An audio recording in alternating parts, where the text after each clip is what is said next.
afternoon, everybody. How are you? Thank you for being here this afternoon. I wanted to give you a couple quick updates first. Obviously, more update on the network security incident. I mentioned during our last press conference about the two different avenues that we're looking through. One is the restorative side, and what we're wanting to do to make sure that our city's back up and running and 100% functional. We are looking forward, I would say, the most customer-facing issue that's still out there pending, bill pay for Pensacola Energy and Sanitation. We are very close to getting that reestablished, so that is good news. We hope to have additional update in the coming day or couple of days to be able to bring some good news there that we're fully operational. So not quite there yet, but that's an example of some of those restorative things that are happening. And then, of course, the other path that we've talked about is the investigative side. And so I've got Chief Randall here, and I've got Chris Williams is the special agent in charge of the Pensacola office. And I appreciate him, of FDLE, Florida Department of Law Enforcement. I appreciate him coming here today, and he'll be able to give you what updates he can, and certainly same with Chief Randall. So before we get into all the other ins and outs of day-to-day stuff at the city, we thought we would address that first. I'll let Chief Randall speak, and then Chris. So thank you guys for being here.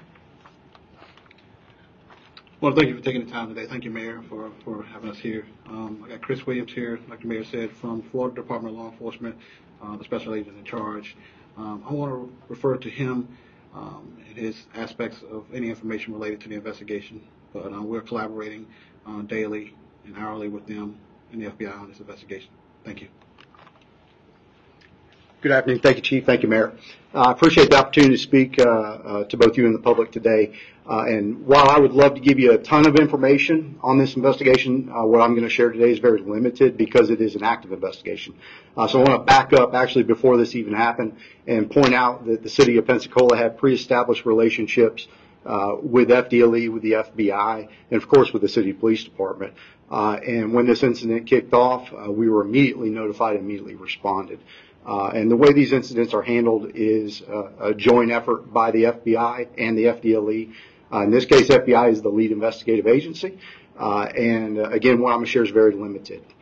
But I just want to point out that the FBI has opened a cyber investigation. And these types of cases are very complicated.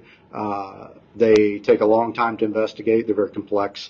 And as soon as we can tell you more about facts of the case, we will share those facts. But for now, we're going to continue to work with the city on mitigation efforts and restoration efforts. And they've been nothing but cooperative since the onset. And we look forward to continuing that relationship with them to, number one, get the city back online fully, but number two, locate, identify, and bring those to justice who are responsible for this. So the questions I answer are extremely limited. Just understand that as soon as I can, I will share more with you at that time. So thank you. All right. We'll take any questions you have on this topic and answer what we can. Mayor, last week you said it was ransomware. How much ransom did they ask? I'll give you the same answer I gave you last week, which is it's an active investigation, and to be honest with you, I'm not really privy to those details, as a matter of fact. So, as Chris just said, we've got federal and state agencies leading the charge here, and we'll allow them to do their thing. Chris, is this a ransomware attack similar to what St. Cloud is dealing with? I can't speak specifically to St. Cloud as far as what's going on there. I'd have to check on that and get back with you. My area of responsibility is Pensacola, so I focus on that. Can you say if this attack originated domestically or internationally? Quite honestly, too soon to tell. I don't know. I'm not even telling you I don't know because I'm trying to hide that. I just don't know. But we're going to work to get to the bottom of that, and it does take time. I guess at this point, can you say if anyone who does business with the city is there information in any danger at this point? We're not at that point yet, but as I mentioned last week on Thursday, obviously we're going to look at what every scenario is. As you well recall, and your newspaper reported in 2019, there were some precautionary steps that took place.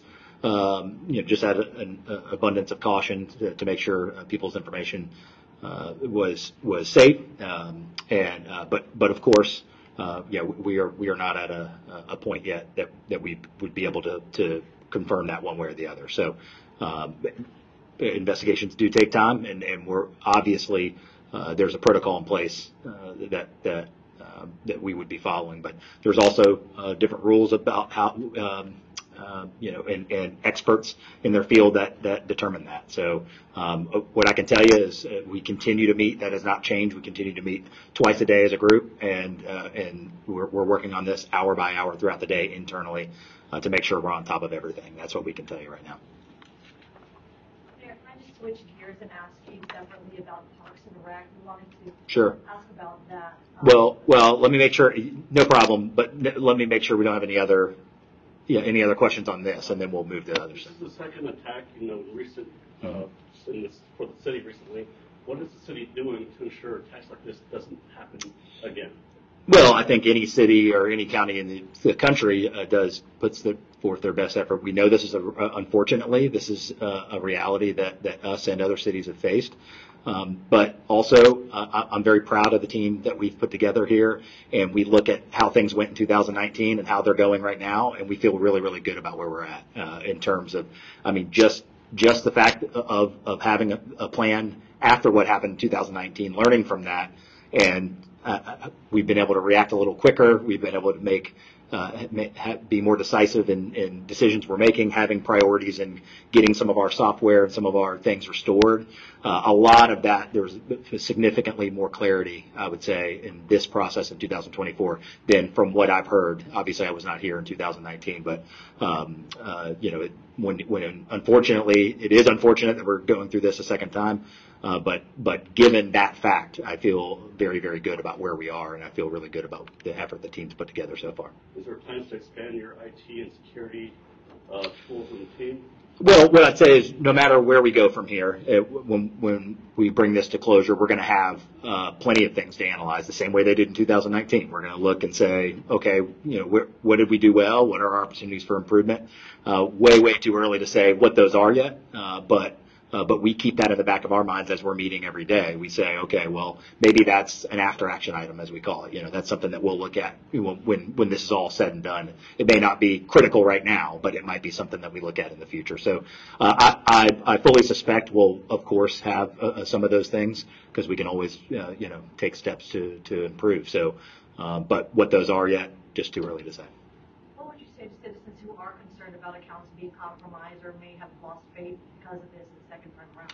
Yeah, look, what I say is I'm one of the 55,000 citizens too, and I'm concerned about it. We have employees here that are concerned about it, right? So what I can say is we're all aligned in that. What we want is to make sure that our information is safe.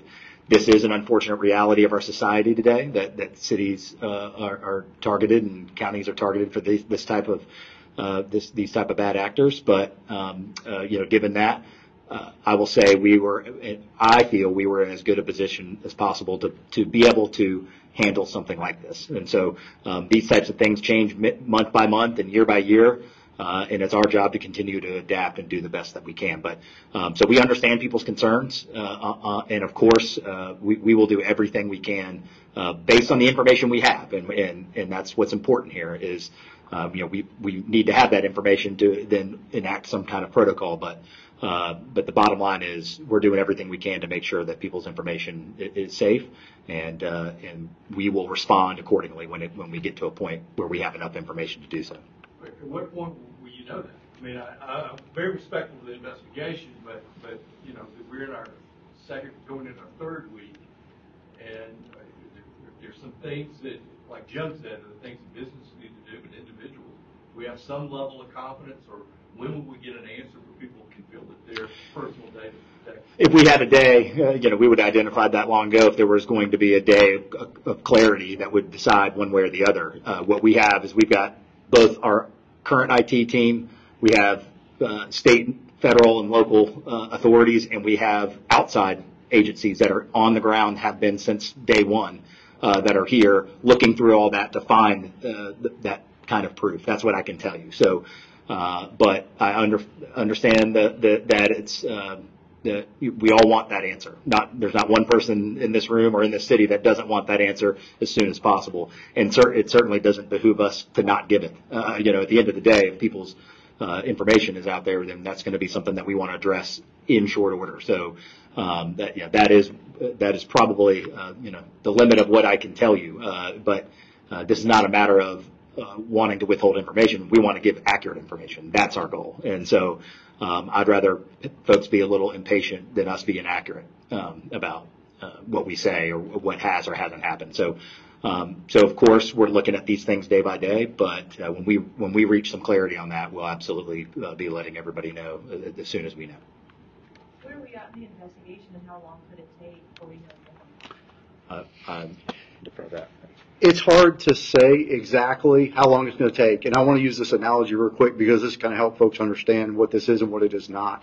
If someone were to break into your home, you could immediately tell us, law enforcement, us, hey, what's missing? What was taken? You'd be able to account for, generally speaking, what was missing.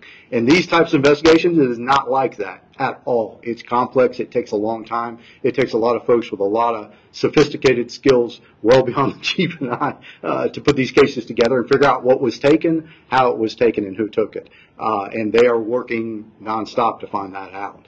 I wish I was telling you now. Heck, I wish I was telling you yesterday what was going on. But as soon as we know, we're going to share that. And then the city, if there's any steps to be taken from there, the city is going to take those steps quickly. I'm confident of that. I was actually around for 2019, so I can talk a little bit about that too, and this one, and not to cast a shadow on that investigation at all. The city responded very appropriately with that, but I can also tell you that the city was much more posed to respond now than they were in 2019, because I can see the difference. I was there for both. So I'm impressed with the city's response this time, and we are working diligently to get you those answers. I want to give those answers to you. I just don't have them. And I want to make sure when I do give you answers, they are accurate answers. Chris, did we respond quicker this time than we did in 2019 to the city? I would. You opened that door. Yeah, no, I'll speak to it. I don't think it's about timely response. The city immediately notified us then, too. I think they are better positioned to respond more efficiently, effectively, with more tools.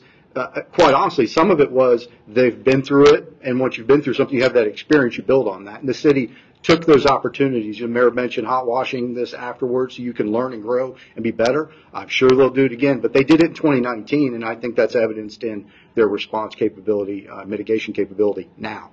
So I've just as an outsider looking in, I've seen a significant improvement. Again, not to cast shadows on the past, but every time something happens, you learn and grow from it, and the city clearly did. Just a question, I guess, more a general law enforcement question. With these types of incidences, what's the success rate of bringing kind of people who start these attacks to some type of accountability, justice, court? Sure. What's that look like? Well, I can't. I'm not going to be able to give you hard facts on this. What I can tell you is that oftentimes these cases lead offshore quickly, and oftentimes they're very difficult to locate the bad actor.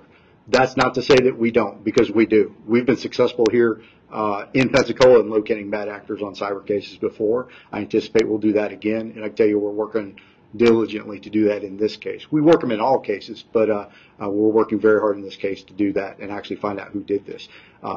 Working cyber cases presents some tremendous obstacles. It is easier in a way to shield your identity on the internet. And that's no secret. But our folks are pretty good, too, and they're working their tails off to try to make it happen. Are there any similarities with this and the breach with the First Judicial Circuit? The problems there, there's some similarities there? Not to my knowledge, but I'll also point out that this is still early. So for me to say that with certainty, I can't, because I know a little bit about that, and I know less about what's happening right now. I'll be able to answer that with more certainty down the road. But as far as it appears right now, I don't see any correlation. right. If that's it, and that, Chris, thank you so much. Very good. Thank you, Mayor. Chief Randall. Thank you. Thank you, guys. Okay, so I'll go through a couple things, and then we'll get to whatever questions you have on other items. I want to give an update. There's going to be a road closure along Intendencia, along the north side of the county parking garage, due to the work being done there. We're going to go ahead and close all lanes of traffic on that block. So between Palafox and Balin on Intendencia there on the north side, just from also an abundance of caution, just to make sure that everybody stays safe there as that work continues to get done. Also, as of 12:01 a.m., the Park Pensacola app is no longer functioning. The good news is we've only gotten a small handful of phone calls about that. If you recall, we had kept both apps up and running, the new one, ParkMobile, as well as the Park Pensacola app. So now all mobile transactions are being handled by the new app. So again, small handful of calls, so that's good news, and that's exactly why we did it. We wanted to make sure that there was a easy onboarding and offboarding for people accustomed to using the old app. So good news there. Also, we're moving back with some of the security incident issues. We're moving back the outdoor pursuits. That summer camp registration was supposed to be April 1st. It's a very popular one, sells out pretty quickly. We're moving that registration to April 15th, so we'll have more details coming out in the coming days. Make sure you pay attention to the Parks and Rec website or newsletter, as well as we'll have it coming out through our PIO office. And then our normal summer camps that your kids or grandkids may be accustomed to participating in, those registrations as normal start in May. So there's just this one set that might be delayed a couple weeks. Just want to make sure that registration is working okay. We are at this point shooting for an April 20th opening of the playground in Phase 1 at Bruce Beach. When I say shooting for, the variation of that would be weather related or Portland Blue installation related. So if our fallback would be the 27th, the morning of the 27th, but we're tentatively, we'll get something out. Jason, we'll get something out with some finality once we feel we get a little bit closer. But just since I'd mentioned that to you guys before, I want to just let you know our intent at this point would be an April 20th, 10 a.m. opening. Let the kids get out there on the playground. So on Saturday, and then also some good news. We're reaching just sweeping up the dust in the airport garage of all of those repairs that have been happening over months at time.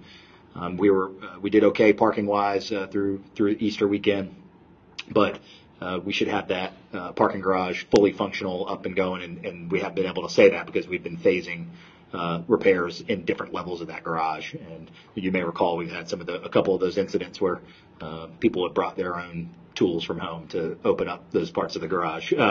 So they will not need to do that anymore. They'll all be open. So excited for that. And then neighborhood cleanup, 62 tons of trash, 2,100 gallons of paint, 62 tires, and about 800 pounds at the recycling update. Oh, and last thing on recycling update, I know that if I didn't mention Thursday, I know we pushed back it was going to close for our RFPs on the 1st. I think it's the 8th now. Yeah, so it'll be this coming Monday. We had a few similar questions come in from folks, so we want to give a little extra time. So we're looking that will close April 8th, and then whatever proposals we get, we'll look at those for curbside recycling and see where we go from there. Other than that, that is all the updates I have. Happy to take your questions. Talk to me, Mayor, just more about Parks and Recs. I know that's been a big focus of yours. Are we looking to put more money into it, and are there any possible parks that could be closed as we move on that? No, well, let me answer your first question. Yes, we actually have about $1.6 million of maintenance funds earmarked right now in LOST that are not earmarked for anything specific, but just because we understand that we've got some significant improvements, as you guys have well documented, whether it's having to close buildings, close parks, that we've got some serious time to look in the mirror and understand that we've got to start taking care of the things that we own. So we're trying to invest in that, not just say it. And so we've got a little north of $1.5 million. That we will go through, and we're working with our Parks and Rec team to identify what those hot button, highest priority items would be for those dollars. But we'll have to continue to invest in perpetuity on maintenance. And do a better job of making sure that when we do finish a park, when we finish Bruce Beach or a skate park, that we have funding in place. So as it pertains to any other centers, any other folks, any other places that we'd be worried about closing, no. What I would say, the one that we're investing some time into start assessing, as you may recall from a lot of the conversation around Malcolm Young, is the Cobb Center. So we are engaging that group to get the further structural assessment to understand and remember that, unlike the Malcolm Young building, that Cobb Center is one that our engineers believe can be salvaged and saved. But if we don't do something, we could end up in the same scenario we were in with Malcolm Young. So that is one that we're jumping on right now, going ahead and getting that assessment. We have no idea what that cost will be, but we're going to take a hard look at that one, make sure we can say that that's an active, open, public facility right now. So we're looking at that. But other than that, nothing that's come to my desk at this point that we would say we'd be concerned about that was closing. What I hope citizens will see with that significant 7-figure investment is you'll start to see some refreshment and revitalization around our parks citywide, whether that be fountains that work or benches that aren't falling apart and those types of things. So that $1.6 million isn't, in my mind, strategically placed on doing one or two things. There might be a couple big capital items that need to be done, but it'll also be some refreshment and some improvement at city parks around the city. Do we have over 100 parks, or where would that money go to in terms of being spread out to which parks? Yeah, so those are all things we're determining. Again, the first step is to let our Parks and Rec team make those recommendations. I'm having a meeting with them pretty soon. I think I was going to already have it if we hadn't had the incident come up, so that it got pushed it back. But I'm going to sit down with them, and they're going to identify some of those things. Certainly, we're going to talk to council members. That's their job, is to say, hey, I represent this. Here are the things I hear about from my neighbors. And so we'll be consulting with them and discussing that with them. So a lot of it just depends on what those fixes are. We're not going to treat it as rigidly as just saying we're going to put new benches in at 94 parks. There's going to be some nuance to how we handle each type of improvement, but we are going to face the music on some of these things that, playgrounds that should have been taken out when a new one went in, when we didn't take them out. There's some different nuance in every district. So it won't be quite that uniform, but there might be some uniformity in terms of maybe we do certain things at 40 or 50 parks and certain things at 40 or 50 others, that kind of thing. Anything else? All right. Thank you, guys.